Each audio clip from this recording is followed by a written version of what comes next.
Happy Sunday night and happy end of my birthday week to me. If you just got this notification, we're playing with some new software today that allows me to live stream absolutely everywhere simultaneously. So anywhere I can be found, aside from Instagram, I'm streaming here tonight. So this is my favorite time of the week, weekly segment, Ask Away with Coach MK. Before we go any further, the first question on your mind might be, what the F is that hat? That does not seem to go with anything that I know you to do, Coach MK, and that would be true.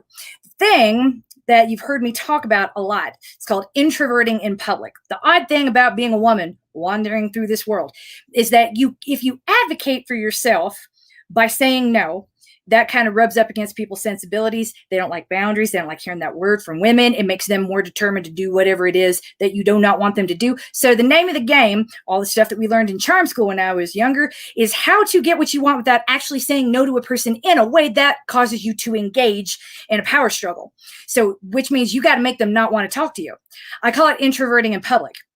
This hat fits the bill. Whenever I go, this is one of the best gifts ever. Thank you to Portia Glomman and Iris Butler for gifting me with this amazing blingy hat that not only burns your eyes, it also burns your sensibilities for a certain type of person.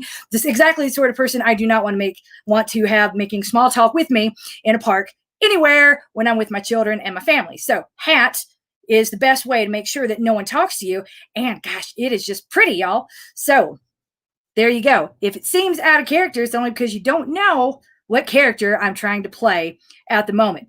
And this afternoon, I'm not going to lie, Dahlia, if you're watching the stream, because you're like, how is she streaming on Twitter? I'll tell you later. But the reason that I was late and we weren't able to film our Ask Away is because I had a date with my children that I'd completely forgotten about. And there was no point in trying to defend it or explain it, but it was a promise I made to my kids, and it was one that I intended to fulfill. So we hit Pokemon Go.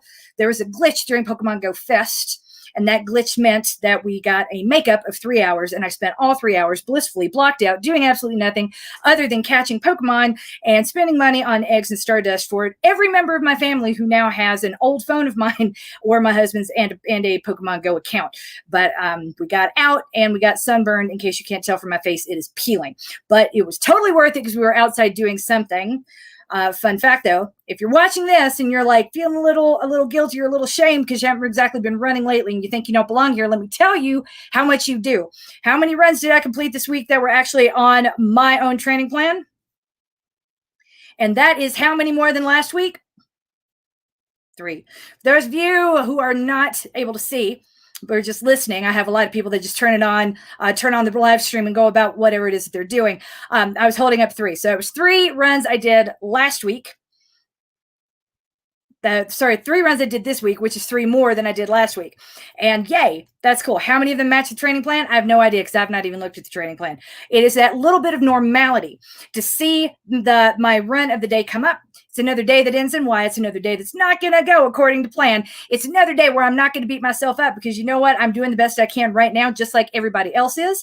And there's no fall race, so it's not like I'm behind. If you feel like you're not motivated at the moment, cool. Hang on to that. That's valid. But the thing to remember right now is that if you go back in your training log, if you train the way that I tell you to, and you do the one thing I ask you to do that no one ever seems to understand because there's no instant gratification to it, if you finish your run and you go into post-activity training log, comments, and you add comments there every single time you set foot out the door, then you have accurate data, even if you're not saying anything interesting to you in that moment. What is interesting to do is to go back and look a year later when you're like, I don't feel good and I'm not proud and blah, blah, blah, and I'm not doing well. And you look back and you're like, hey, actually, I've run more than I did this time last year. Because a lot of people do. August is a month where no one ever gets anything done. It's the final push before school starts. As you sit there and wonders, what's the schedule going to be like? I don't know. All I do know is it's probably going to be out of my control because I got a whole bunch of kids. A whole bunch meaning more than 0. Anything more than 0 is like a big hold on your calendar that you're going to make room for them before you do for you, seeing where you fit in the cracks if you're a parent. If you are an animal parent, you're probably making similar choices. I know I had no idea until this week how expensive it is to board a pet. $35 a day here in Denver. I was like, geez, how do you afford to go on vacation? They're like, we can't anymore. Like, all the more reason I'm not getting an animal anytime soon. I will play with everybody else's pets. I will pet sit when they're out of town. But on the regular, we just can't afford it. We got 4 kids, y'all, and only so much poop I can be asked to deal with rationally in the course of the day. So all of that to be like, that is valid, even if you are just, and that's finger quotes there, just a dog mom, you are still having to consider something else when you make your schedule. And that August is a month where it's too hot to go outside. If you live where we do, somewhere near the wildfires, it is too smoky to go outside. It's too polluted and it's too dangerous. So unless you're Pokemon Go Fest and you're in the middle of COVID. So amazingly, you have lying around all these filters and N95 masks, which make it somewhat safer to inhale if you're sitting on a park bench in the shade catching Pokemon, but moving, not a lot of fun. Not a lot of fun. The best time of the day to do it is right before the sun rises. If you can get out of bed then, tell me how, because I don't know about you, but I'm so stressed out most of the time that being early to rise to get anything done and feel accomplished isn't happening. I look at the sun, I'm like, not yet. And I roll back over, which is something I've never really given myself the space to do, because I had too much to do. And now that I'm overwhelmed, I see that I really didn't have that much that needed to be done before. And what really needs to happen now is a whole lot of rest. So if you're getting a whole lot of rest, if you're actually taking care of yourself, congratulations. That's the most important thing you could possibly do. Because if you are, God, thank you. You are very kind. I really appreciate that. Kids always first, but I've not been putting first enough lately. I'm trying to do that. It is the last weekend before Discovery Link starts tomorrow, and I've made a really difficult decision. Those of you who are watching this on Twitter probably only know me as the abolitionist who goes around protesting all over the place, the protest mom, or my personal favorite, which is just never going to not be weird, the masturbation lady. Because the way people know me is the first few weeks that I was standing on the corner of 14th and Lincoln, handing out bottles of water, overseeing a bunch of protest medics, and preparing younger people as they walked into a space that was potentially about to be filled with tear gas and mace. And the number one thing I could tell them all was something a whole bunch of us learned the hard way in the 90s when we were protesting the first time in Europe, which back then liked tear gas a whole lot more than even our people do now, is that was warning them, your skin is porous. That means there are little holes in it that hold on to stuff. So you don't want to touch your mucous membranes. If you get doused in this, I mean, head to toe, and you're choking to the point that you're choking, direct contact, if it is all around you, then the last thing you want to do is touch mucous membranes or somebody else's. That's right. Don't do it. And I remember giving that instruction. I'm like, you will end up with a chemical burn. You and your friend will too. And then you'll be in someone, back then when we made these dumb mistakes, no one found out. Now you will be in someone's Instagram story. So don't do that. And I'm still, people remember that. And every once in a while, someone will come up to me and like, hey, it's the masturbation lady. And I'm like, wow, all those years of graduate school, all those years on Wall Street, all the money that I spent, I've got like $500,000 worth of education in this brain. And I am now Mama MK, the masturbation lady. Amazing. Masturbation lady of the protests of 2020. It's been a weird year, y'all, but I'm still here, and so are you. We're more than halfway through the year. Congratulations to you and to me. And you're feeling guilty because you know what, Dan, you can have a hat like this. I'm going to get you a hat like this. You need a hat like this now that you have migrated to North Carolina. Because let me tell you, one of the harder things about being from Tennessee when I moved up north was understanding. If you've only ever lived in the North and you don't understand what people are talking about when they talk about liberals, when you move to the South, you start to understand it a whole lot more. You're going to need a hat like this. If nothing else, so that people can say, why are you wearing that hat, MK? And I'm like, let me tell you, this is my favorite thing in the world. Freedom. Best thing ever. And it ain't no fun if my homies can't have none. And then just to watch white people have no reaction whatsoever and have my black friends just fall to pieces. It's totally worth it. So yes, we're going to get you a hat like that. I think I owe you anyway. If you don't have a hat like this, they can be found at any gas station near you. Hopefully you don't have to drive quite as far as I did to get one as fun as this. Love you guys. Thank you. So before we go too much further, that has been my week. It's been protesting. And if you are watching this again from Twitter and you don't know me as a run coach, remember there are a whole bunch of events coming up very soon. The first one that's coming up that you need to pay attention to is City Council meeting tomorrow night. We have got to get out there and make sure that you let your representatives know that you back Candace Tabaka. And I understand that a peace force doesn't sound like a whole lot of fun, but I tell you what, it is better than a police force. Go look at what the words mean. I know you're like, I know what peace means. Yeah, but go look at the entire bill and one of her Facebook posts and what she is talking about when she is talking about a peace force. If you follow me or Elizabeth Epps, then you will probably love the idea of this peace force. If you have no idea what I'm talking about and you're like, could you just get to the running? I promise I'm going to get there in just a minute. Yay! I think the hat's awesome too, but so is Candy C. DeBacco's proposal that if it is passed tomorrow in City Council, which we got to go there and raise our voices. And y'all, I tell you, I know it's boring. I know it feels like fourth grade or student council to go and sit through Robert's Rules of Order, but I promise you, it is more important than voting in the presidential election. It is paying attention to what goes on in your city council, paying attention to who is your county court clerk and what they are doing with the land. And I mean, these are all things that I've known, but I'm now like on fire about, and I'm spending a lot of my free time doing.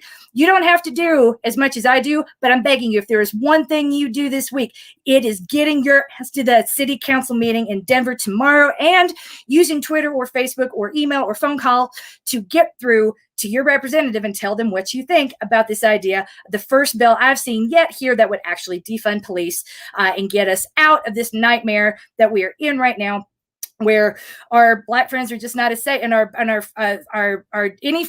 melanated friends, anyone with skin darker than a paper bag, is just not as safe as the rest of us are in the face of the police. And that is not going to change with this presidential election, y'all. But that can change with what happens in city council tomorrow night. So please, please, please, please, please, if you're in Denver, go. Yay. Now, back to running. Because if you're like, I don't want to think about politics, great. That's called privilege. Enjoy it. Let's see how y'all spend it this week as we go through my favorite first segment, the weekly wins. Here we go. Before we go too much further, for those of you that are new, I'm Coach MK. I'm the founder of the Fitness Protection Program. And right now, what most people need, if we're not training for anything, because there are no fall races, what we need to do is get out of the house and move.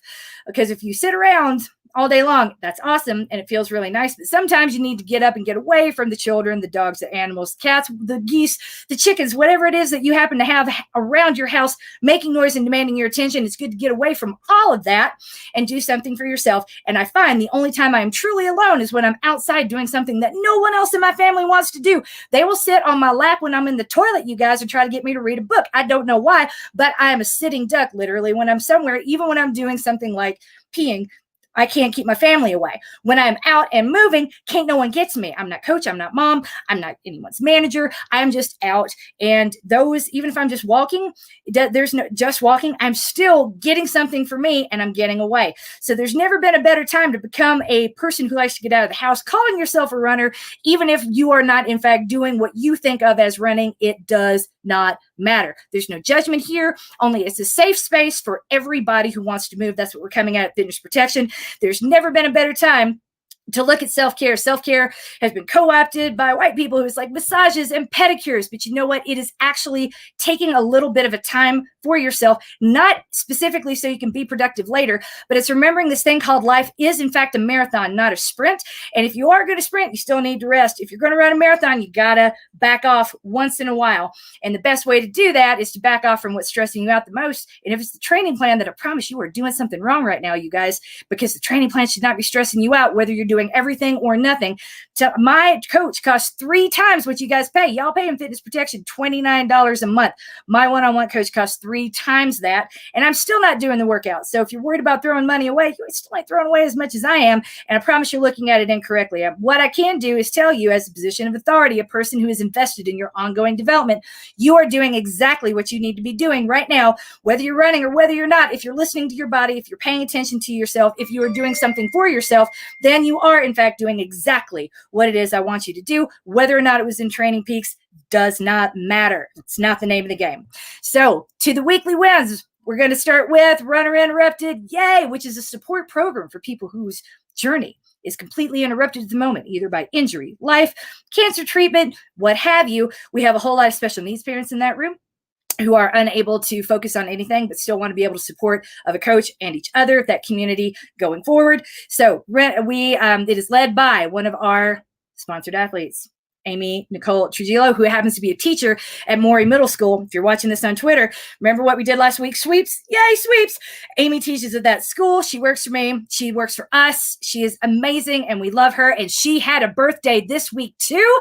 Happy birthday to us, Amy. Us, yay, us, we're amazing. Go Leos. I know Leos scare a whole lot of people, but we are sensitive, we are empathetic, we love communicating things that we're passionate about. We are very passionate people and we feel things deeply. We are not specifically the narcissists that people like to make us out to be, although some are.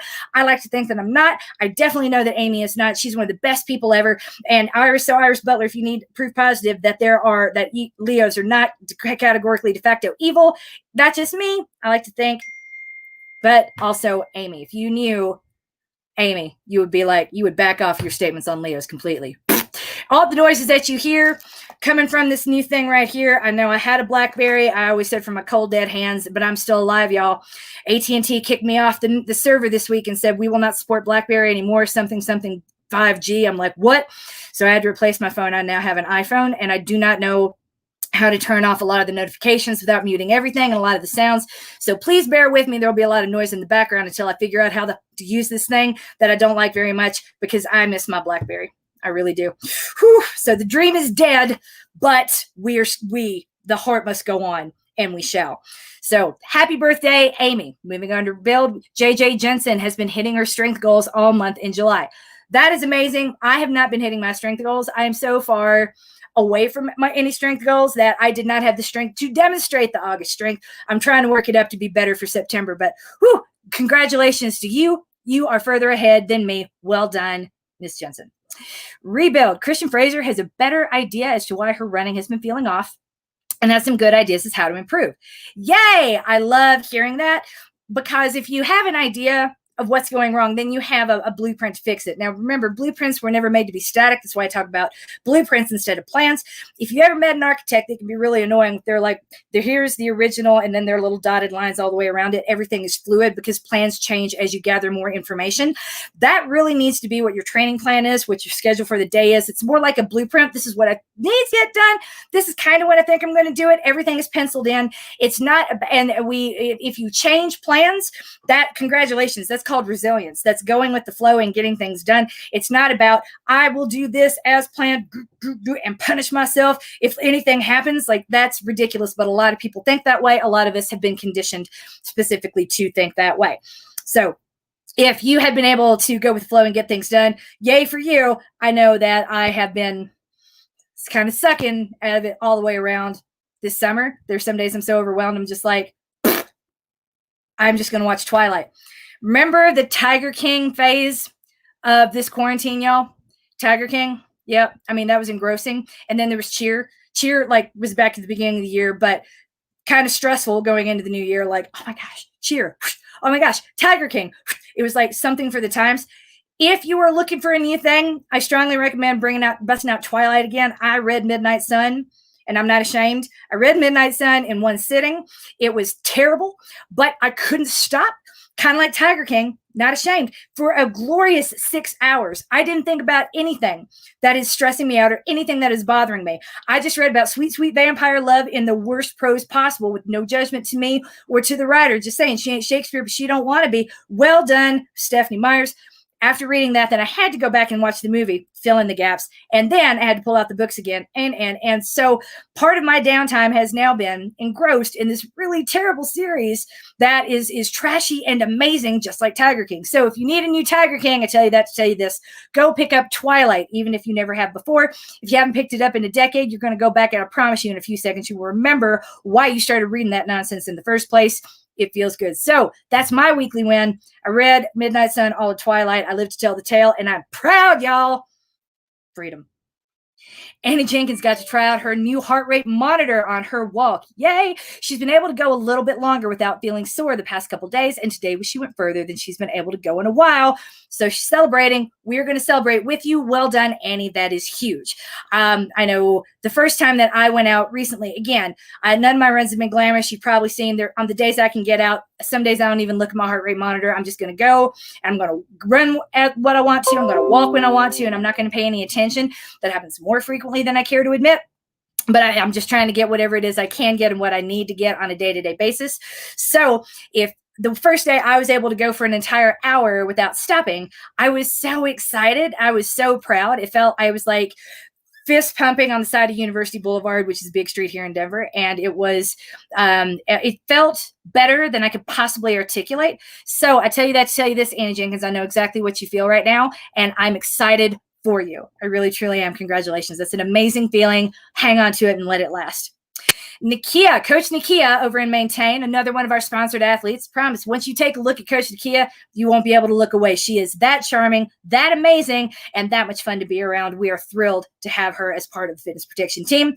Coach Nakia got to go back to the gym for the first time since February. I know she's been doing some crazy stuff. I've not been as active in Training Peaks lately because new phone. I train all of our sponsored athletes are trained one-on-one by me when I have a phone that I know how to use. And I have not. My BlackBerry actually got melted in the sun before we got kicked off the network, so I had to go get a new one that never arrived. Getting a refund there. It was a lot of drama getting migrated over to this, but long story short, now I'm almost together again, and I should be back saying hi to everyone that I'm coaching one-on-one in Training Peaks. Again, that's only our sponsored athletes. I don't sell that service, but this makes sponsored athletes a little bit more special. But there you go, Nakia, Coach Nakia. You'll be hearing more from me soon now that I think I've figured all this stuff out. But I did see some really scary workouts for you in Training Peaks this past week, and I was like, oh, that looks hard.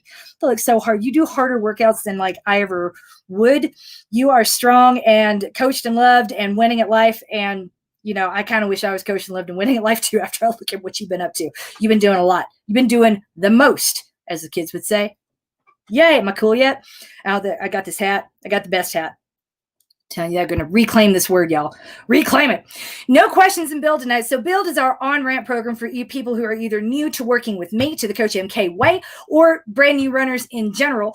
Build is a little bit more hands-on than the other programs, trying to get people used to. Build is led by Coach Nakia, and it's supposed to be an on-ramp and an introduction, either for new people or people who are just like don't understand all the words that I make up and use, and kind of want a slow introduction to the way of we do things here. So no questions tonight in Build. We do have questions in Rebuild. Rebuild is one of my pride and joy programs. Rebuild is a program for people who need to rebuild their running habit or rebuild their runner's body after a 6+ months away. We're going to leverage existing muscle memory. We're going to go back to refresh those habits. We're going to rebuild everything soup to nuts that you need a little bit of support and a little bit of help doing it. You know too much and have too much experience to be in a Couch to 5K program, which is geared toward, it's a horrifying name. Terrible. I hate everything about it. As though you were sitting on the couch all these years. F that. I hate those names, but you deserve better than that, especially if you're returning after a ways away, because you probably made an empowered decision to do other things. Congratulations to you. Welcome home. We missed you. That is what Rebuild is all about. No shame in anything we do whatsoever. I am very, very conscious and cognizant of that at all times. So that is what Rebuild is, and here are the questions from that program right now. Yay. I am happily here, Coach MK, on a recommendation from my intuitive eating nutritionist, since we both decided I was ready to begin. Sorry for all those noises, y'all. I promise this annoys me as much as it does you. I'm happily here on a recommendation from my intuitive eating nutritionist, since we both decided I was ready to begin movement again. Yay. I'm not a total beginner with running, but I do worry that a lot of what I know comes from a diet punishment mindset. It's not just you. That's most people. Mine comes from a very different mindset in a cardiologist's office when I was a kid, with trying to, help my dad stay alive. So I feel you. It's a very different way of looking at the world that I have. And it's very unique. You're going to hear a lot of things from me that you don't hear everywhere else, but might be implied in other places. I spell all this stuff out. No punishment, no shame ever. I really don't look at things that way. And final note before I finish the question, it's going to take more than me and more than a day to undo decades of conditioning. So it's going to take a while to adjust to the way I'm going to encourage you to look at things. And that's okay too. It's not about who gets there first. It's about who stays in it the longest. And I really hope that you'll be here with me forever. So here's my question. How long after eating should I aim to run? Is it best to run after a balanced snack, or would I be better fueled after a meal? In the past, I ran first thing in the morning or after a long fast, but for reasons that were strictly weight loss based. Schedule-wise, that might be what works best for me, but I want to make sure I'm nourishing my body in a way that lets me get the most enjoyment out of my exercise. Thank you. I hear you. So For the longest, for most of my life, actually, I woke up, went for my run, and then came back and had breakfast, which was toast, dry toast with poached egg. Why one piece toast and one poached egg? That was like that is from my childhood until I no longer had a way to poach eggs when I was in college. And I've recently returned to that, and it makes me really happy. So why that was what the cardiologist said I needed to have, that Dad needed to have for breakfast. That was one of the recommendations. Is it the ideal breakfast? I never asked myself that question. Is it ideal to run fasted? I didn't think of it that way. I don't like running with anything in my stomach. Back then, and this is the first time in my life now as an adult at the age of 42 that I've had the luxury of getting up, making breakfast, letting it digest, and then later going for a run. I have never had it. I've always had jobs that started first thing in the morning. Like I have to be at the office at 7, and breakfast was something I consumed as I walked to work. There is no way to run to work. It's like the only way that the jigsaw puzzle of my morning would shake out was if I ate breakfast on the way to work and ran before that, or ran at the end of the day long after work was done. So I tell you that to tell you this, schedule-wise, think about what works best for you. Don't worry so much about optimizing it. We're not Olympic athletes. Olympic athletes who are as fit as you could possibly get. If you think of them like we are a full tube of toothpaste, you can squeeze anywhere and something's going to come out. Olympic athletes are more like my husband's tube of toothpaste that he like flattens it and we got to get every bit out and we cannot throw that tube away, y'all, until every bit is extracted out. I mean, we are very different in our approach to toothpaste use. I just kind of squeeze it anywhere. I'm like, yay, there's more. He's like, I got to straighten it out. So I tell you that to remind you. Olympic athletes, elite athletes, they're that my husband's tube of toothpaste. It is really hard to get anything to come out. And there you have to know exactly where to press, how to press it, when to press it. It's complicated and it's heartbreaking because there might not be more. And you never know until your next race. Yay! All we have to do is not stop, not do anything too stupid, like show up with a hangover to the start line. And odds are pretty good that we can do better than we did the last time. That is not the case for the truly talented and extremely good athletes. And this is why you hear me say over and over, thank God I'm not elite. Thank God we are not elite. It is hard to be elite. I don't want that type of pressure. I've got enough of that pressure in other parts of my life. I want this to be something that I enjoy. And the things that we do in the name of performance usually sacrifice our ability to enjoy it, except for that fleeting moment when you cross the finish line and win, which is something I'm never going to experience. And that's okay too. I'm not missing out on either of you. So the general rule of thumb, don't worry about optimizing, worry about what works. I don't like running with anything in my stomach. I like to wait at least an hour after running, kind of like swimming, half an hour to an hour after a meal. Will I even consider running or swimming? But don't worry about it. Look at your morning schedule and think about what works best for you. If in the past, it was like if it was eat or run, the run was still going to happen because I had trauma from my dad's heart attack. I would never tell you not to eat. I would never tell you to put yourself into a position not to eat. If it was between eat or run, I would always say eat, and then we'll figure out the running at another time. If that's truly the only option between the two, please choose eating. If we can move the schedule around a little bit, maybe the answer is like a couple, part of an energy bar that's quick absorbing, or a fuel like Martin, Maurten. Ask Dan. The consistency is bleh, but I tell you, it will give you the energy that you need if you do not have the ability to have a meal before you go running. Another really good option. This is probably the best option. It is called UCAN. UCAN, like everything I talk about here, y'all, it's just stuff I like. We do not have advertisers on the podcast. I do not have sponsorships with the company. We are small, and I like it. If we get to the point where it's just stupid to turn that money away, I'll think about it. But between now and then, I'm just going to talk. I'm going to say whatever I want and not worry about it, because once you have advertisers on you back, you got to worry about losing advertisers, and I just don't want to get there. So Martin, Maurten, it is dense. Take what they say on the package and do half of that. It was designed for with men in mind, specifically the man that broke the 2-hour barrier on the marathon. So for us, we don't need quite as much. We really don't need quite as much. So cut it in half. have a little bit before you go out the door while you get dressed, and then, maybe have the rest during the run. Do what works for you, but don't worry so much about a formula, and ask yourself, like, what do I need to get? And then make sure you get it. Maybe you love running on an empty stomach. I do.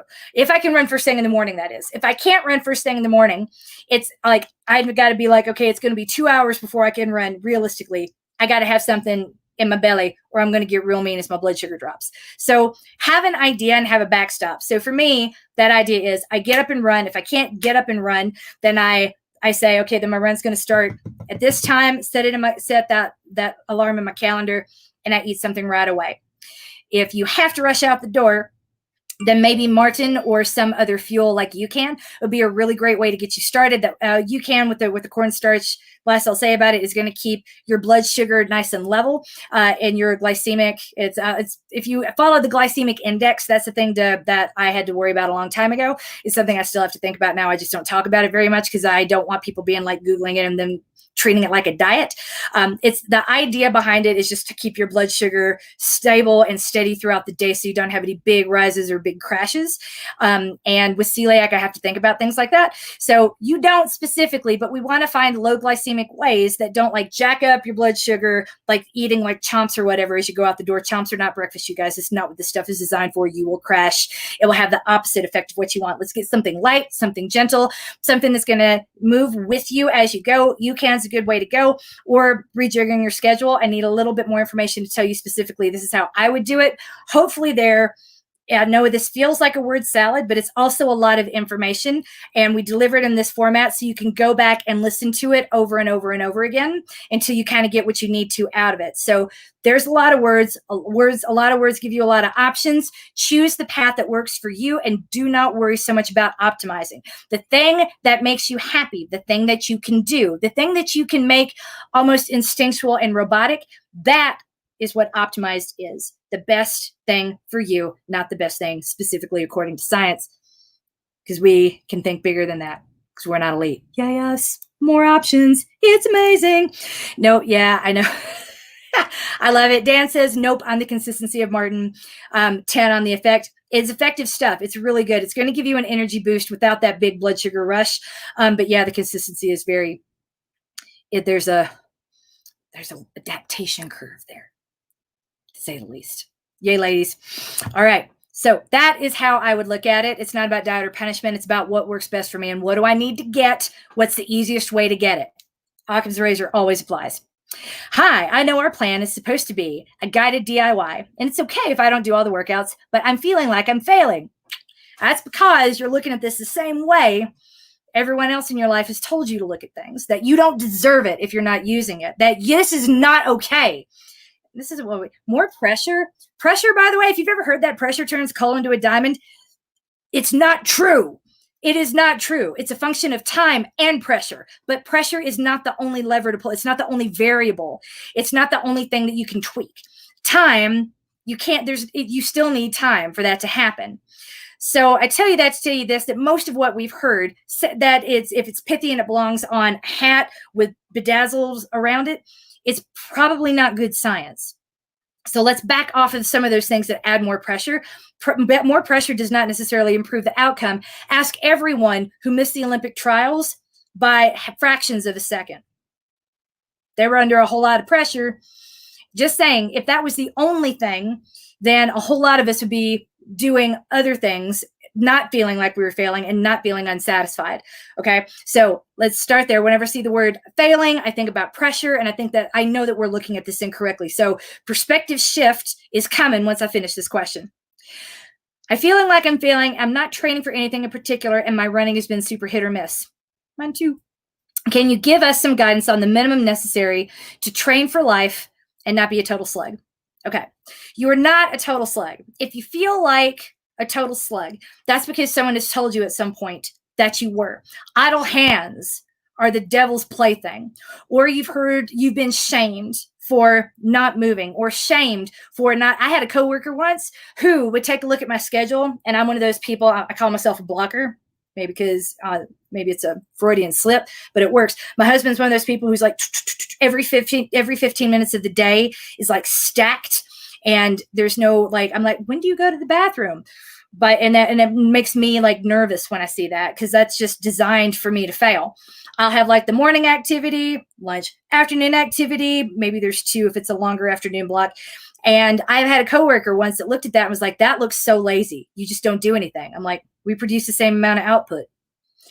I just play with my schedule much less because this person was constantly rescheduling things. So I tell you that again to tell you this. I was not lazy. This person really thought I was. It was a performance. We've been taught to perform busyness or excuse the things that we can't do, the things that we don't really have time to do, the things that we really don't want to do. It's shaming to live in the should. Guided DIY means that you can make this plan work for you. You don't have to run 5 days a week. If 5 days a week feels daunting, cool. It's written as 5, but if you're like Monday, Wednesday, Friday works for me, amazing. Congratulations on knowing that. You're not throwing money away by not running the other two. This program costs less than $1 a day. So even if you were throwing it away, again, you're probably throwing that much away in other places too, in ways that are not geared towards making you feel good about what you do. So I don't look at anyone, especially now with protests going on across the country and an election year, which these are stressful anyway, most of the time. This one tends to be a little bit heightened, but honestly, I think this happens every 4 years. Every 4 years, I don't want to watch TV anymore because I don't want to see those ads. I don't want to look at my Facebook feed because I don't want to see what people are talking about. So even if things feel more exaggerated right now because we are in the middle of a pandemic, and there are a lot of questions in the air, a lot of question marks around the planning that we can do, the plans that we can make, because we don't know when our kids are going to be back to school, when we're going to be paying $35 a day once more for having someone to watch and walk our dog. I had no idea how expensive that was, you guys. It's insane. Wow. So I tell you that to remind you that if you're running is hit or miss, it's because life is hit or miss right now. The very definition of the word resilience is about your ability to keep moving forward as plans change. The resilient person can do that. Fitness protection is designed to embed you with a sense of resilience no matter what happens. And that's why we have these plans for every phase of your journey as a runner. In those times when you know you're not going to be able to run at all, we have Runner Interrupted. That's a support program. Those times when you know I can only handle this, Rebuild. It's not about, well, I'm not new to fitness. That's okay. If you want less work than what Maintain offers, you can move right over into Rebuild. That's not a big deal. We have a whole lot of people doing that. We had a whole bunch of doctors and nurses do that at the beginning of COVID because they knew they wouldn't be able to handle the time, and they really care about seeing that green box in Training Peaks. So they're like, I would rather go to Rebuild where I'm going to see nothing but green boxes than in Maintain where I'm going to see a whole lot of red and orange. And I'm like, that's valid too. Knowing what you need to get and then getting it, that is the heart of guided DIY. That is the heart of fitness protection. That is what's going to give you the consistency you need to stay in this game longer. So that's why I say you're not failing. Wherever it is you're doing right now you're an adult, man. It's exactly what you need to be doing. Unless you are not taking any time for yourself. If you are feeling guilty, then that's different than feeling angry. When I have not had time or space to go for my run, when I've not had time by myself, when every time I've gone and shut a door, there's been someone knocking on it, I get resentful. That's different. I don't feel like I'm failing. I'm mad at whatever got in my way. You don't sound mad to me. At least this question is not written as though you're angry. So that tells me that you're in a different place than what I just described, right? If there was a whole lot in your way, you'd be pushing back against it. Here, what you're pushing back against is yourself. If what you've needed to do this week is take more time alone, if what you've needed to do this week is sleep in, if you're in a place with a lot of wildfires and you can't breathe the smoke, or your head is just in a place where I don't need to move right now. I know I can't do what's written and that's going to spin me out, so I'm just not going to do it. That's a lot of self-awareness, and I want to commend you for that. That is the opposite of failure. That is what breeds the resilience you're going to need to make it anywhere in this life. So the bare minimum, there isn't one. The bare minimum is giving yourself understanding or working with me and long enough that you can see that every choice you've ever made was the right one in that moment. I could go for a run or I could eat breakfast. I'm choosing breakfast. I didn't run, therefore I'm failing. No. I could run or I could sleep in. I really don't want to get out of bed, so I'm going to sleep in. I didn't get my run done. I'm failing. No, that's not how it works. You're coached. You're loved. I see you. I know how much mental strength it takes to get through each day because you have more strength than anyone has ever given you credit for. That's why I don't talk about people needing more mental strength. What you need is less pressure. Less pressure.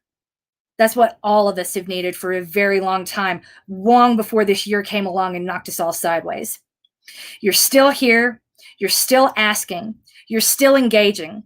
That tells me that you are still finding ways to advocate for yourself in other areas of your life that count very much, and that you're spending your time doing the same for the people you love. And that is fucking amazing right now. I could not be prouder of you. I could not be prouder of to coach and love you. I really, really mean that. So if your running's been hit or misses, that's because this year has been hit or miss, not because there's anything wrong with you or that you are lacking in any discernible way. I promise. You're not a slug. If you have more questions about that, come on. I will call you all kinds of things. I will tell you how amazing you are. I will tell you how crazy I am about you and how proud I am of you. I'll give you all kinds of words other than slug to fill your brain with, that you can hear my voice, which is pretty distinctive. It's why I didn't bother like trying to go incognito on Twitter. Even if I'm out in black bloc, people will be like, oh, that's MK. And I know this. I'm a liability from a security standpoint. So there are all kinds of things I cannot participate in this revolution, but I can be here telling you that you are the opposite of a slug.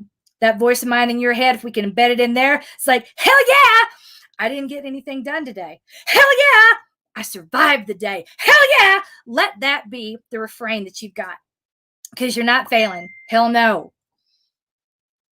You're actually winning. This is what winning looks like. It's what it feels like. It's a little confusing because it's not what you thought it was going to be. And it's never satisfying. You are persevering.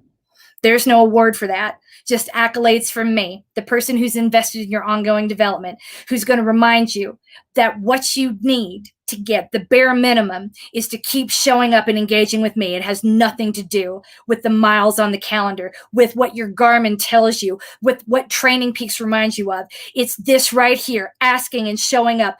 This is what matters in the long haul, because this is the only way that you are going to start advocating for yourself again, finding time to do this again. It's if you feel good about coming back, if you're excited to come here, if you know that I've missed you instead of worried that I'm going to shame you. That is what counts. You are far further along, much further ahead than you think you are. And I could not be proud of you, especially in a year like this. You're already doing the bare minimum. And thank you. I could not be more grateful. My runs have felt pretty good despite the heat and humidity. But towards the end of my runs this week, my legs are feeling very heavy. Is it the heat? Should I just slow down more? It's a couple of things. And Dahlia and I were supposed to record a podcast about that today, but we were not able to because, I had to go play Pokemon Go with my children and wear this amazing hat in public so that people wouldn't talk to us. It worked. Introverting in public starts right here. So when it comes to, what we're going to talk about is called ferritin. Ferritin, a good way to think of it is your gas gauge. If your gas gauge is low, if you feel this way, you've got the dead legs. Normally what I tell people is, oh, that's protein. The reason I say that it's protein is because I don't want you guys doing Google searches and going crazy with it. What you need is iron. What you need is iron in a digestible, easy to absorb format. And the most immediate format for that is the protein source that you probably think of first: red meat, chicken, turkey, any sort of meat product. If you're a vegan, vegetarian, I'll leave that to you. I know that I am not one, and I know there are lots of good protein options, but that is why. It's because we want, if your legs are feeling heavy, if your muscles are feeling kind of dead, like they're lacking pop, then you need protein because you need iron, you need ferritin specifically. If you're a female and it's kind of getting close to your time of month, Dan, cover your ears. All gentlemen here, cover your ears. I'm going to talk about lady business for a minute. But you need to know this too, because if you end up living around or with or near a lady at some point and she's making these complaints, make her something nice for dinner that involves lots of iron. When she feels better, you can take credit for that. You're welcome. That's why you paid me $1 a day, you guys. It's for gems of wisdom like that. But no, I wouldn't necessarily say you need to slow down more. If you want to, you absolutely can, but that's not going to change the way your legs feel. When your legs feel like that, you definitely do not need to push. Meaning if you got speed work, just cut it out, or be like, yeah, no, not today. This is not the day for it. Because when you're in that place, your gas is low. You are more likely to break than build because your body just isn't able to do it. That feeling can be solved with nutrition. And Dahlia and I are going to be talking about that later this week. We're going to live stream it the same way that we're doing this tonight. If you're unable to join us live, we will be releasing it as a podcast. We have a podcast on iTunes called Running Life. It's one of our fitness protection, official production of the fitness protection program. We are a podcast network now. Yay us. We are making our first series of acquisitions this week. I'm really excited about that. So you're going to see more in the feed going forward from more individuals that are going to add more to the conversation about protecting our mental and physical well-being for this marathon called life. And one of the first things we're going to talk about is from a nutrition perspective. When your legs feel heavy, that means that's like your gas gauge blinking at you. I wish mine screamed at me because I'm always on empty, but it's knowing that, okay, what we need is a little more ferritin. Once we've got ferritin along with vitamin C, which helps your body absorb the iron, easy digest format, you're going to feel a whole lot better. We're going to break this down for women, men, women during periods of menstruation, which deprives you more of iron, and our athletes in transition. We serve a lot of low-key transgender athletes, both transgender men and transgender women. And we're going to be addressing all of this in the podcast, how your needs change while you are undergoing transitions like menopause or specifically a gender transition. Any sort of hormone replacement therapy is going to have the same net effect during this period, and your nutritional needs are going to change too. So we're going to do this element by element. And the first one we're starting with is ferritin. So that one hopefully will be coming out later this week unless I screw the schedule up again. But look forward to that. Don't slow down more, though do back off. If you feel it, don't push. I wouldn't say specifically slow down. I would say if you find yourself pushing, resist that temptation and go fill up on protein at every meal. Because that protein source, if you go take an iron pill with no consideration, you need to drink it with juice and you need to put magnesium with it. There's a lot you need to do to make sure you're maximizing the absorption of that iron supplement. So rather than just going directly to that, think of it, I need it packaged in a nutritional format, and the fastest way is protein. Okay, now, yay us, moving right along, we're going on to the questions in our program, Maintain. Maintain is a program for runners who, again, all of these, if one subscription gets you access to Build, Rebuild, Maintain, and Runner Interrupted. It was always designed to be that way. With Maintain, this is the program in the community for people who have a modicum of fitness that they would like to attempt to maintain over time. And the training plans are free. With Maintain, if you're here for 3 months, you only need 10 weeks to ramp up for a marathon, and you can run a half marathon at a drop of a hat. We maintain a really, really, really high base so that we can do whatever we want. Options, something I learned on Wall Street with that fancy education I was talking about earlier. Options have value until exercised or expired. And we like to think of our fitness and races as an option that we can exercise whenever we want. You don't have to race ever. But if you want to keep that option open, Maintain is the program for you. And especially in a year like this, when we aren't quite sure if California International Marathon is going to be happening or not, that's one that we're waiting on. All of the fall races up to this point have been canceled. We are waiting to see what's going to happen. My money is on all of them are going to have to cancel. But at least we're only going to be investing 10 weeks in that really hard marathon ramp rather than a whole 20-week or 16-week plan where you get partway through it and you realize it was all for nothing. It's just going to be life as normal here for as long as possible with the least pressure possible, which keeps you here, keeps you consistent, and actually maximizes the outcome, even though you can't see that until race day sneaks up on you and you're like, wow, this is the least stressful training cycle I've ever had. And if you don't think 10 weeks is long enough, remember, it's possible because we have that high base. And you want proof, look at Dathan Ritzenhein, his last marathon, the one before he retired, 8 weeks. It was an 8-week ramp because he has a super high base of fitness. So I keep pointing to that as proof that this is what the elites do. And if we can just maintain rather than go insane, then we can stay sane and get better outcomes. That whole train and sane and stay the same, I'm like, it's cute, it rhymes, but again, it belongs on a t-shirt. That's not science. Everything we do is science, is evidence-based, science-informed. Maintain. Question 1. Hi there. Last week I mentioned I paused my run because my knee was sore. The day after, the knee started to click a lot. Since I earned my MD by Googling, oh, damn torn meniscus, I diagnosed myself with taking your advice. I lined up an ortho and a PT. Fortunately, it turned out just to be some IT band tightness and irritation, just like you said. Yay! Anyways, I'll leave this question as more of a thank you. Thank you for really being a coach and seeing beyond my topical question last week and recommending I establish a medical support system. Okay, my real questions are coming up. I know who that is. That's Dan. Thank you, Dan. I'm really glad that ended up being nothing. That clicking in your kneecap, it's different if you're like, oh, when I climb the stairs in my knees, like, no, that's the bursa sacs in your knees. It's different. That's kind of like when you crack your knuckles. Is it something to worry about? That's not for me to say.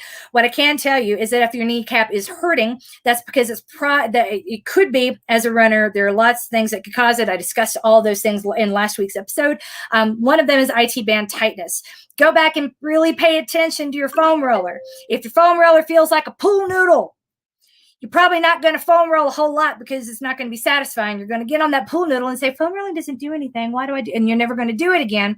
My foam roller is a PVC pipe named Bertha. It is hard AF. It is not pleasant. But if you get on that, the way I tell you to, and follow the instructions, the one to worry about is shearing. I call it shearing because we're not on top of your IT band. We're just on the inside. We're shearing the fuzz out that gets junked there in your thighs.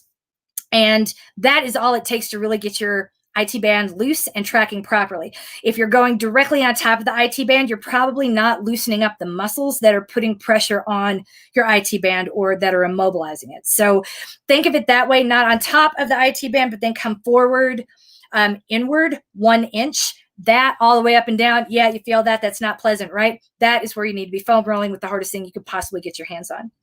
And if that doesn't help a little bit, always see a PT if you have an option. If you have not established care and you've moved to a new city, or if you're in a city and you've never seen a PT, or it's been a long time since you saw a PT, let me tell you, you will get in faster. Don't wait until you already need one. Take it from someone who's moved a whole lot in the middle of pregnancy and then had to try to establish care in new cities while 8 months pregnant. Doctors don't like that. OBGYNs really hate it. But I tell you that, say this. Regular doctors don't want to see you when you're pregnant. Nobody else would be like, why did you leave your last OBGYN? Because I decided to stay in my marriage when he moved. What? Anyway, establishing care is really important. You want to have a care team before things go wrong, if for no other reason that they know what you look like when things are fine, so that when you walk through the door on the day when things are no longer fine, they have an idea of how far that deviation actually is from your baseline. Oh my gosh, this is terrible. You can say this is super painful, but they ain't seen you on a good day. They don't know. They don't know. It is up to you to make sure they know and make sure that you tell them. Silence, pretending that everything's fine, doesn't do you any good. And that is why I am never silent, and I'm not going to tell you that things are fine when they're fine. Yay, you're welcome. But okay, so IT band tightness. Mine flared up last week after a 20 miles / 4-hour run. Everything we do in fitness protection, by the way, is capped either by miles or by time. Effort is capped by heart rate. That's about the most important thing you need to know. So I want you to run for 4 hours or 20 miles, whichever comes first. That's how a lot of the training is written. Why do we put the miles in there? Because marathon runners on the whole don't feel good about their training plan unless they've seen a certain number of 20-mile runs in there. Have I run enough will always be the question for marathoners until they've been with me for a while. So giving a little bit of insight to that question. I'm going to see these questions from Rick Danger. I'm going to come back to those later. I'm going to go through all of these that I know are the paying clients first in this worksheet. So both the ortho and the PT said that given my age, 44, it was not surprising. That's stupid. What does your age have to do with your IT band? Shade. The PT put me on the treadmill and made some minor adjustments to my form and generally said I look good. I could have told you that. You look great, Dan. To alleviate the immediate tightness, he asked if I wanted to try dry needling, and I took him up on the offer. It worked really well on me. The whole leg seemed really, really, really relaxed after that. Wondering if you had any thoughts on that procedure, dry needling. The long-term treatment plan for me was hip exercises, foam rolling, and some form correction. However, for a quick release, this is pretty good. I tell everyone, if you're starting out looking for a PT, there are a whole lot of PTs in this world. If you want to narrow the field, you want one who has the OCS certification, ideally who is also certified to do dry needling and manual therapy, which means that they can do everything a chiropractor can do. So I love dry needling. I'm all about it. When I'm in, we have terrific health insurance. It's going to take a lot for my husband to leave his current job because health insurance is so good. I'm like, we could stay here forever. I don't need more stuff. This is really nice. I need more dry needling. So yes, I'm all about the dry needling if it is available to you. When I don't have a specific problem with acupuncture, except that my insurance doesn't pay for it. If you have a terrific acupuncturist, I am not dogging them right now. If you have something you love, stick with it. If it works, don't fix it if it ain't broken. But if you are like, that sounds good, maybe I could, absolutely yes on the dry needling. I can't say enough good stuff about it. But I beg you, do not Google it and try to get a kit and do it to yourself. Nope. There are several things that a human should not try to do, like a glycolic acid peel. Don't do that to your own face. Just don't. Don't try to recobble your own shoes, starting with the most expensive pair that you own or your favorite. There are a lot of things you can learn from YouTube, like if you're watching us on Twitter, something you can learn is how to make a great, cheap DIY shower that you can share with the homeless community near you. We are going to be doing that later this week. It costs literally $15 per shower, and we're going to distribute them all over town with one of the mutual aid societies. So that is a good thing you can do from YouTube. Things to your body from YouTube, beyond makeup, be really, really careful. Do not try to dry needle yourself. That is something you want someone with a certification to do. And right now, I think you have to be a PT or a DPT to get the dry needling and manual therapy certifications. So stick to that. But yeah, I love dry needling. Get it if you can get it. Okay, last question. Easy question, I promise. You can ask all the questions you want. You pay $1 a day to be here. You can get your money's worth any way you see fit. And if it's by asking me 100 questions, I will answer them all. As long as you ask them in the proper channels, they're not trying to email me because my email is the pit of despair. What is up with swamp ass of the toes? Given the humid climate here, now that I'm in Durham, my shoes are soaking wet within an hour. It's like walking around 2 bowls of chowder an hour in. I love that. Compared your feet to chowder. I've not tried wicking socks, and I'm not sure they would even help. After the run, I'm putting on antifungal ointment as I see some brown and wearing flip-flops. I've had friends lose toenails. Damn it, these piggies are keeping their house. Thoughts? Losing your toenails is a totally separate issue. That usually comes from shoes being too small, socks being too thick, or a combination of both. That's too much pressure on the top or the tip of the toenail. When it comes to your feet being moist, and I know that word is every bit as gross as it sounds, what I personally am a big fan of the 5-toed socks in Gingy. There are a couple of other brands that make them specifically for runners, but in Gingy just happens to be my favorite. Order them a size up because you don't want that pull down on your toe. So like I'm a lady size 8. I wear a medium in Gingy. I would go that way. By keeping your toes separated, that's going to reduce all of the friction, and it's also going to let your toes splay a little bit more. It takes a little getting used to. Every single person, I remember the first time I saw 5-toed socks, I was like, that's unnatural. I saw them when I was in Japan, and 2 decades later, I look back and was like, boy, I was stupid. I wish I'd bought all that, because Japan is like the original home of the 5-toed socks, and that stuff is genius. Every runner I knew wore them, because what you're doing when you put your toe in a sock with all that stretchiness is you're kind of squeezing your toes together. That's not natural, and your feet are not going to get their full range of motion the way that they would in a 5-toed sock or even a 5-toed shoe. Now, I don't run in my 5-toed shoes. I walk around in them, but having that 5-toed sock in a good running shoe is an amazing combination. I haven't really had any discernible blisters ever since. But part of it is you're going to be sweating a lot more. That's going to run down your legs and directly into your socks. So one of the adjustments that I make when I'm in the South, I'll go back to the blog and see if I can find it. But I talk about the squish test. If you're going to run a race in the rain, and I wrote this big long article right before the Houston Marathon in 2017, which was basically a typhoon. But like then the Boston Marathon again in 2018. But if you're going to run in that much water where you are guaranteed to get wet, then you need shoes that are not great big sponges. So I talk about grabbing my shoes. and running my finger around them to look for all the squishy, because any place that is soft and foamy and squishy, either around the neck or in the midsole, that's going to absorb water, and that shoe is going to go from weighing like 2 pounds to weighing 5. That's what it can feel like. I mean, even a few more ounces in your sock and your shoe with every footfall, it's going to add up really quickly, and it's going to suck. So now that you're there on the reg, maybe it's time for something with a thinner, lighter upper. One thing that Newton does really well, I'm not specifically promoting them as a shoe, but what On and definitely Newton, they have like a summer line and a waterproof line is what they call their winter line, waterproof. So take a look there. With On, a lot of their racing shoes that I like, and the reason I like On so much is that I don't like upper. I want a very neutral, very responsive, meaning each time my foot strikes the ground, I want to feel it and feel that press off. So I want a neutral shoe that doesn't absorb a whole lot of shock. But I also want as little upper as humanly possible. I mean, if I could run in those sandals, I would do it. I really would, because that's how much I hate upper on the top of my foot. So anything with a really thin upper is also going to be really breathable. All as your shoe warms up, the longer that you're out there, it's not going to hold or absorb water. It's going to go out and it's going to evaporate, especially in the heat where you are. So that is a very long answer, but let's start with your socks. You definitely, number one, want thinner socks. Wicking, I don't really care. Thinner, yes. 5 toes, better. Because if we're going to stay in the socks that you're in, you're going to start reading articles about like putting Aquaphor all over your feet. And that to me is just miserable. Like I've done that before. I did that a long time ago. I will never do it again. If you do that now, I'm not dissing you. I'm saying if you're trying to get away from that wet foot sensation, Aquaphor is not going to help.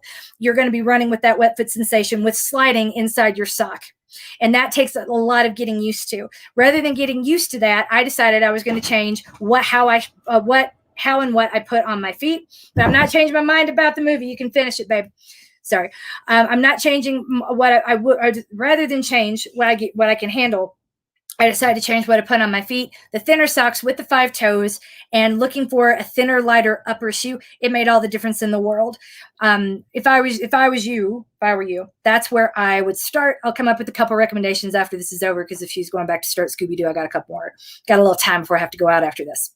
So that is how I would look at it. This is going one way until the winter. It's a big curve, big adaptation curve. I mean, nutritionally, hydration as well. As funny as it sounds, with all that humidity in the air, you're actually getting less oxygen per inhale. And so you might find that your hydration needs have changed, especially combine less oxygen in with all the sweat. You're like, that's why Martin is helping so much and feeling so good. Before like making any other bigger tweaks, to just take stock of what's working. You might need more potassium. Adding bananas is one way to do it. Another is Noon. I hate the taste of Noon personally, but a lot of people don't mind it so much. Working Noon in, it's less bad if you can, add flavors and stuff. But that aside, these are what makes Noon so potent is the potassium. There are lots of different ways to get it. I figured all those ways out because I don't like the taste of Noon very much, but those are some things to think about. I'm less worried about you losing your toenails than I am everything else, because I think once we make these changes or make some changes to your feet, to how you shod them, then that's going to lead to big changes, and you'll never lose a toenail. The only time I've ever lost toenails was when I was running a race that I was undertrained for. It was really stupid. I really shouldn't have been there, but it cost a whole lot of money. It was the McElhoes in Hong Kong. We were doing it with a whole bunch of people as an out and back. Don't at me. I know it was everything about that is stupid, but I was young. And I lost a couple toenails because I was not ready for the 1,000 steps. It's a temple. It's 500 stairs up, 500 stairs down. You don't want to do that ever, much less undertrained. And that's in the middle of the race. Or if you're doing it as an out and back, it's a quarter of the way through. And I lost 3 toenails, and I'll never do it again. Yeah, either a show up, meaning I will never do the McElhoes again. I will never show up undertrained to a race again. And I don't want to rule out another trail run in the future, but it's going to take a lot to get me to do another one because I don't live anywhere near trails. So tell you that to tell you this, you're going to be okay. and your friends that lost toenails, it probably had nothing to do with the humidity. It had to do with other things, but we don't like to think about the things that we could be doing wrong.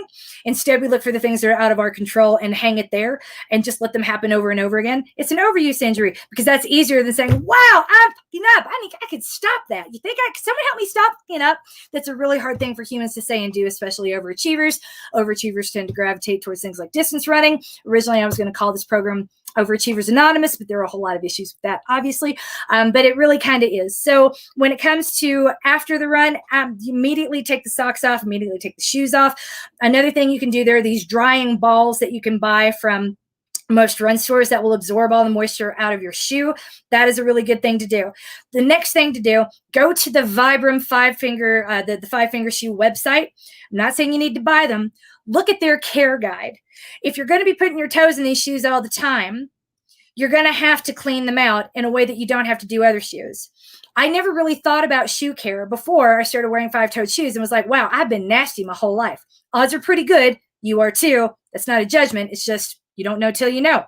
Take a look at what they say to do. After like once a week, they recommend that you soak your shoes for an hour in this mixture of water and white wine vinegar. Why? Antifungal, antibacterial, and it's amazing. And then after that, throwing them in the wash with the rest of your in a bag with on the gentle cycle, and then letting them air dry in the sun. All of that once a week sounds like a lot, but it really does make a big difference. And that might not have been necessary in New York, but now in Durham, it probably will be. So go look at the Vibram, Vibram, the 5-finger shoe care. And whatever it is they say to do for their running shoes is what you probably ought to start doing for yours, especially if there's a lot of squish in there. Because if there's a lot of squish, that means it's porous, kind of like the hands I was talking about back to the beginning of this podcast when I said that people knew me as the masturbation lady in certain circles here in Denver due to the protests.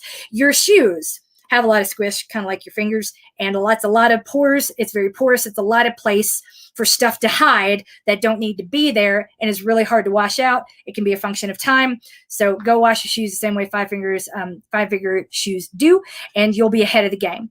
The final note is keeping the shoes dry with the dehumidifying balls in the shoe. 1, washing them like a 5-toed shoe. 2, and number 3 is like the foot care itself. That's going to come from just really making sure that you're washing in between your toes each time you take a shower. I mean, I know it's really annoying, that last step of having to like curl your toes up, reach down and get down in there. But another thing that can happen if you get into hiking in the woods or running in the woods, you're near the woods now, except that someone is going to talk you into it, probably a woman, and something else that lives in the woods, scabies. And that's a real shocker if you get them. They're not the end of the world, but they itch a lot. And their main point of entry is in between your toes at the little apex, and are really hard to get place. So don't necessarily avoid the woods fearing it, but accept that a really good habit to start right now, considering where you live, is washing in between your toes vigorously with something scratchy like I have these shower gloves that I use. They're Korean. I got them on Amazon. I actually used them when I lived in Japan. I rub between my toes vigorously with those and around the edges of my toenails too, every time I shower. Another habit that is probably worth starting. And just, I don't know, if girls ask questions, they'll just know, or whoever, no judgment. Other humans who might be in your home, if they see this and have questions, just be like, I'm clean. What? It's great. Have you tried it? My feet feel fantastic. And you won't be wrong. Because there's nothing worse than nastiness. This is a really great way to kill it. So scabies are real. May you never get them. I've had them twice. They're horrifying. Both happen from running. My 14-year-old son is showing an interest in running thanks to PE and virtual schooling. Yay! He's finally understanding pacing rather than sprint, stop, and repeat. Good for him. Maybe he can come help me teach some adults. Is heart rate training something that could help him? Mm-hmm. Is there a different HR cap that he would use given his age? Mm-hmm. It's 155. And I know that sounds ridiculously high, but there's a drop in what is considered to be easy effort. Remember when that baby was in utero? If you were heart rate training with me, you weren't. That was if you had a 14-year-old. But when that baby was in utero, and the first time you went in for an ultrasound and they listened to the heartbeat, they said, oh, it's really nice. It's like 185 beats a minute. It's like, whoa, what? or the very first time you heard the heartbeat, it was like close to 210 beats a minute. And then over time, it dropped down to something more normal right until the baby was born. That's going to continue to happen while your baby reaches maturity. So between 14 and roughly 24, somewhere in there, we can use a higher cap for easy effort runs, because their body just isn't fully formed yet. So where their max is a different point. So the number that I usually give for guidance is 155. 160 it's not dangerous, but if I say 155, then it's like the speed limit. Y'all going to go over it. So keep it under 160 and you're good. Around or under 155 and you're definitely okay. Those are my 2 cents on it. So there's nothing. It's just, and the most important thing to remember though is that just because it feels good, or that doesn't mean it's easy effort. Just because it doesn't hurt does not mean that what you just did was easy effort. They can have a higher cap, but take a note of what your heart rate's doing when you sprint. Take a note of where your heart rate is at that moment that you can't run anymore and you need to stop. And then try to stay about 30 beats away from that number. That's the best I can give most people. So if you're out there and you're running and you're sprinting and your heart rate is like at once, and you look down, you're like right before you hit the button, your heart rate's at 172. If you've done an EAT with me before, remember those? Yay, raise your hand. Those are terrible, right? The enhanced anaerobic threshold workout is specifically to teach you where the limits are, to help us have a more sophisticated conversation about pacing before you go into your first race situation. So let's say you max out and people are like, I failed the EAT, I couldn't finish. I'm like, no, that's good information. You had to stop. Where did you stop? My heart rate was at 172. Great. Don't go anywhere near 172 on race day. Yay. That's good to know. Great. 30 beats off of that is what? 142. And that's pretty close to the cap that I give you of 140 for easy effort. If for your kid, let's say he's out there running and the point where he needs to stop is like 200, okay? 30 beats away is 170. That's still really high, but there you go. The 160 is a safer place to be, and it's less of a bet than 170. So that's how I would look at it. Find that point where you need to stop, subtract 30 beats per minute, and make that your cap on easy effort. That's another way to do it. Any more questions? Do not hesitate. If you want to bring him in for a chat, we can do that too. I'm always happy to talk. Clearly, unless I'm wearing this hat and I'm out in public with my kids. Will the monthly strength demos by Coach MK come back? I miss them a lot. While the daily Facebook routines are nice, they are not a substitute at all. Plus, given how Facebook works, they are not always in my feed. I'm sorry. Yes, they will. I apologize. This summer has been off. I went for a run one day at the end of May and I got tear gassed and maced, and that changed the trajectory of my summer in a way that I never would have expected. I was enjoying my privilege, being grateful, like I'd always been told to be, like quit complaining, quit protesting, and just be grateful that your life isn't harder, because you're going to make life harder for your kids. And so I did that, and I did that for decades. And I can't do it anymore because I have a special needs child. And I did not truly understand how much danger there is in the world now, and how that danger is heightened now that he passes for not autistic.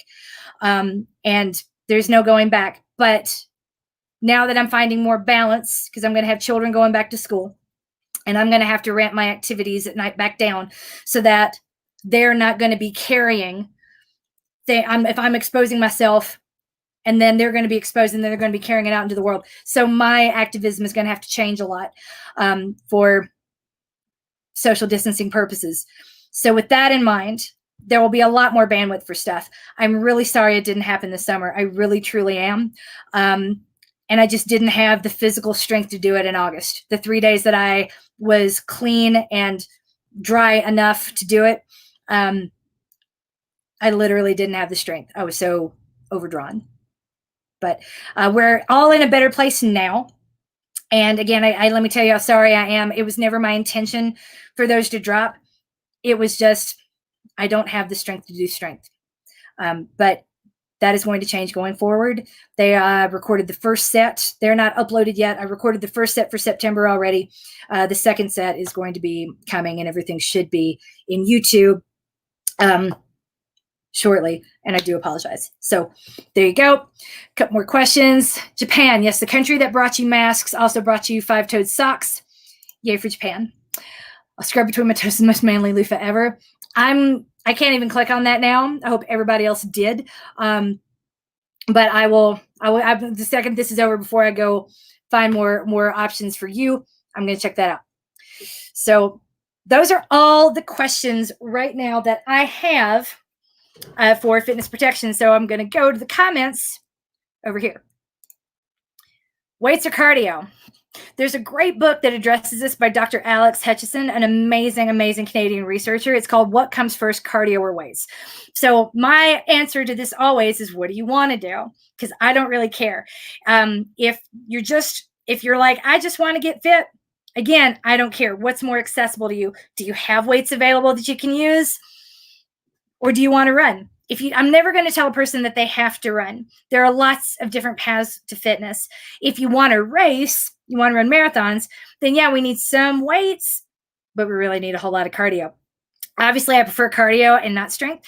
I do the bare minimum of strength to get by, and that means as little as humanly possible. And I really mean this because I hate it. I really hate weights, which is not to say everybody should do. I also love vanilla ice cream. Hit me. I don't care. But these are personal preferences. You can do whatever you want to do. Just think about, what do I need to get and why am I doing what I'm doing? As long as you're stopping to have that little dialogue with yourself, really, who cares? You're winning at life. That's the way life works. So I want you to do whatever makes you the happiest. That's the honest answer to that question. If you are trying to stay consistent and improve and you're worried about performance, then honestly, you're going to need a little bit of both. Whether you're trying to perform for, I don't know, Mr. World and got to get cut and buff, then you're going to need some cardio to go with that weights. Or if you're trying to qualify for the Olympic trials or just run your first 5K, you're going to need a lot of cardio, but weights can't hurt. There's a place for both. Figure out what works for you and what your goals are first. So you just got out of jail. Congratulations. I am an abolitionist. I do not like our current system of policing. I do not like our current system of incarceration. It does not deter or prevent crime. It criminalizes poverty. It criminalizes skin color. Race is a construct. It criminalizes being a member of a certain race. We effectively create an underclass of felons that are doomed to perform low wage labor for the rest of their lives, and we deny them the right to vote. There's a lot that's wrong with our system, and it's part of what I'm protesting for. So if you just got out of jail, if you got out of jail with the assistance of the Colorado Freedom Fund, yay. Thank you, Colorado Freedom Fund, for existing. We love you. If you just got out of jail, I hope you're able to stay out. I hope you are able to participate in the various anti-recidivism programs that are offered here in the Denver area. Although I know that isn't enough, it's a pretty good start. Let us know if there's more support that you need. We can always direct you towards resources between now and the day that abolition actually becomes a thing. There are a whole lot of us working on it now. I can't tell you, that's been the biggest shock and the best part of 2020. If you'd asked me a long time ago, I would have said, I would have probably demurred on the question of what's your political position. I would have worn something like this and been like, do you really want to talk about it? Not because your assumption is correct, because it shut the conversation down. There was never necessarily, the people who were doing the abolition work weren't affiliated with political parties, and there weren't a lot of spaces for white people in them. And now it's just whoa, this huge, beautiful movement with a name and people. And I found my people, and I can say that name. And it's a great, great, great, in amidst all the chaos and all the stress, there has been a little bit of freedom coming out of this. And I'm the most me that I've ever been. I hope now that you're out of prison, you can be the most you that you've ever been, and may God be with you. The system is definitely stacked against you. I know it's going to take more than God, but I hope you're able to rest some in the knowledge that we see you, and there are a whole bunch of us more than ever before working to make sure that no one suffers the way that you did. Humans do not belong in cages, and neither do animals. There we go. That's all I had to say about that. Is how I feel about that, and all I have to say about that. Thank you for joining us. My favorite time of week will always be the weekly Ask Away. We'd go through the wins. We answer all the questions. And we remember that we're never really talking about the running at this level. And that's fine. We just need to have enough fitness to get through this marathon called life.